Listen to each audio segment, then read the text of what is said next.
I did read David Simon's piece, and frankly, I thought it was sort of... let me characterize David Simon's piece. People are freaking out over this, and it happens all the time. The only problem with this is A, B, and C. Or rather, he says, people are freaking out about this all the time. A, it's not such a problem. We did it in the local level in Baltimore all the time, cops did. The real problems are B, C, and D with this, which I agree are really problematic. Well, yes, that's what people are freaking out over, B, C, and D. And I think his analogy was actually not so great. There's a difference between going to a judge in Baltimore and saying, can we tap all the calls that are made on these dozen of payphones versus we're just going to sweep all the phones in the country. And the other issue is that in Baltimore, they had to throw out the stuff they didn't use. In this instance, understand what's happening here. The NSA is creating essentially a virtual history. They can't go back 20 years ago and collect all the data. If they did not collect this right now, they couldn't go back 3 years. They're basically creating the only thing I can give it an analogy to is each day I come in and I pull, I don't know, 20, 30 stories, 40 stories. And then I cull those down for what I'm going to talk about on the show. I keep those logs.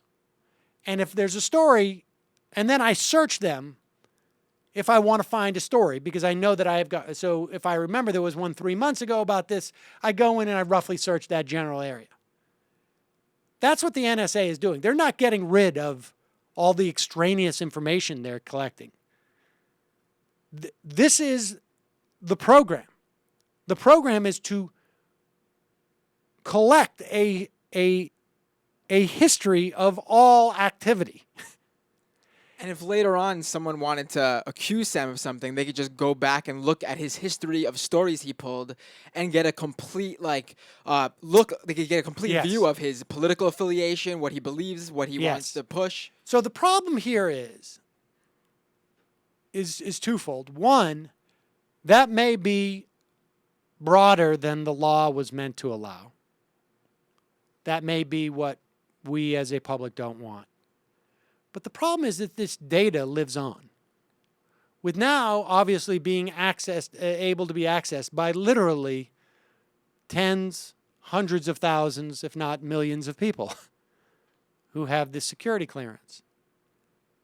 Today, we are led to believe the NSA goes back with this data after they find the name of somebody pops up in some type of terrorist investigation.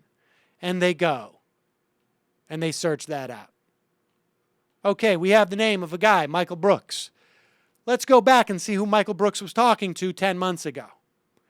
He was talking to these people. This was the pattern of his communication, blah, blah, blah. Today, we are told they only do this if there's reason for them to believe that Michael Brooks is involved in terrorism. In 5 years, they'll still have all this data.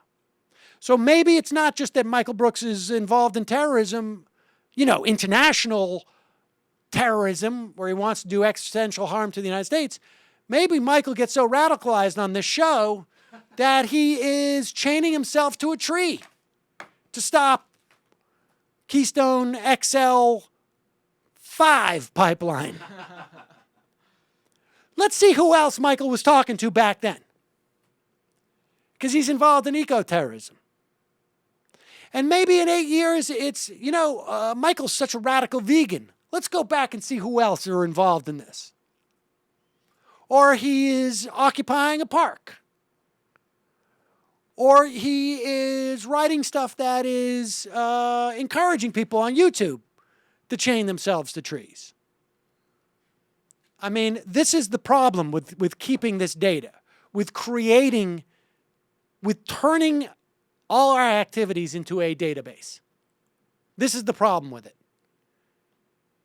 It's not just how it's being used today. It's how it's being used tomorrow.